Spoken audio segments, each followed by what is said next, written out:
That's a tackle that would make Diego Simeone stand up and applaud. Football is often about sportsmanship, but sometimes people like El Cholo come along to create the dirtiest teams in football history.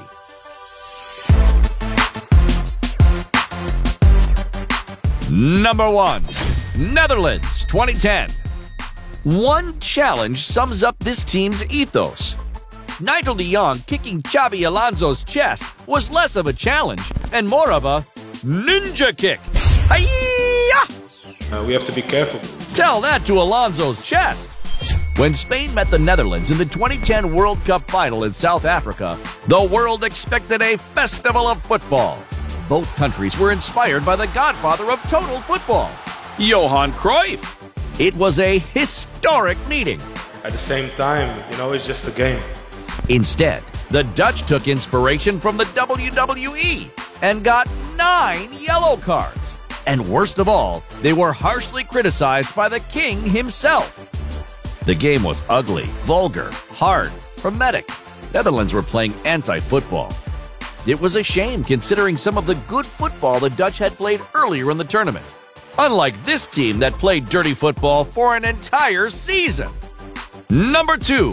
Atletico Madrid, 2019-2020. El objetivo cuando llegó al Atlético de Madrid era salir campeón. Diego Simeone has always been willing to do anything to win a football game. Just ask Beckham. So it makes sense his team would be among the dirtiest ever, especially with Diego Costa on the pitch. Creo que está muy lindo. In Simeone's day, you could kick the bejesus out of people. But today, it has to be more tactical. Nowhere was this more apparent than against Liverpool in the Champions League. Ellos mañana seguro que son favoritos, pero eso no significa que nosotros vamos a bajar los brazos y dejarlos que hacen lo que ellos quieren. They fouled Joe Gomez in the first 2 minutes. They constantly kicked the ball away after fouls. They did anything to waste time and ruin Liverpool's rhythm. Es que yo no veo pesimismo. Yo veo optimismo. Of course you do, Diego. It was truly terrible for the game. But Atletico weren't the only dirty team in Madrid. Number 3. Jose Mourinho's Real Madrid. El malo del Mourinho. 3 años, 3 semifinales de Champions. ¿Es porque no es tan fácil así? Real Madrid tries to model itself as a club of elegance and class. But under Jose, all that went out the window. Algunos clubes, pues los cambios se van a consumar. Mourinho's Madrid didn't know how to lose. They played dirty. Real Madrid became a team of pettiness and petulance. The dirtiest moment was, of course, the shame of Mourinho's career, when Mourinho gouged Tito Villanova's eye.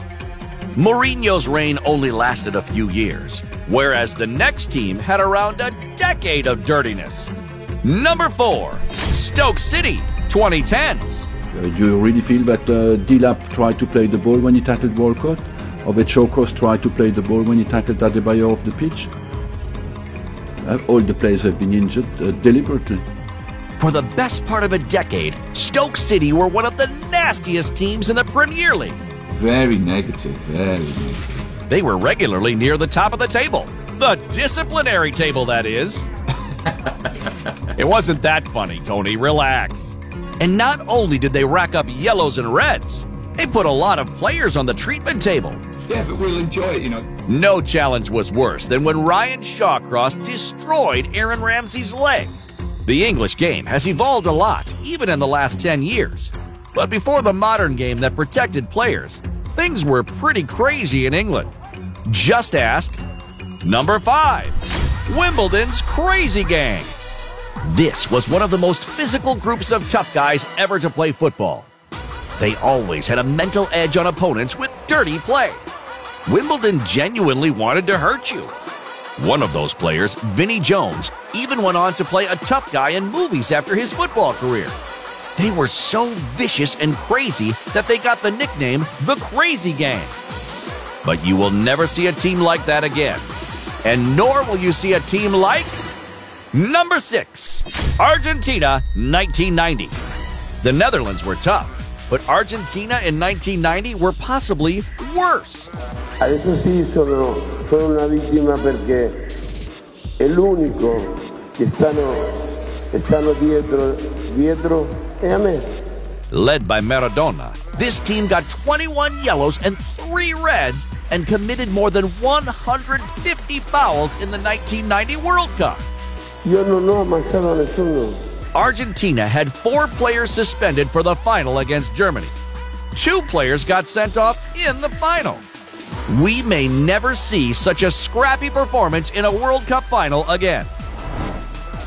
Dirty teams are a part of football.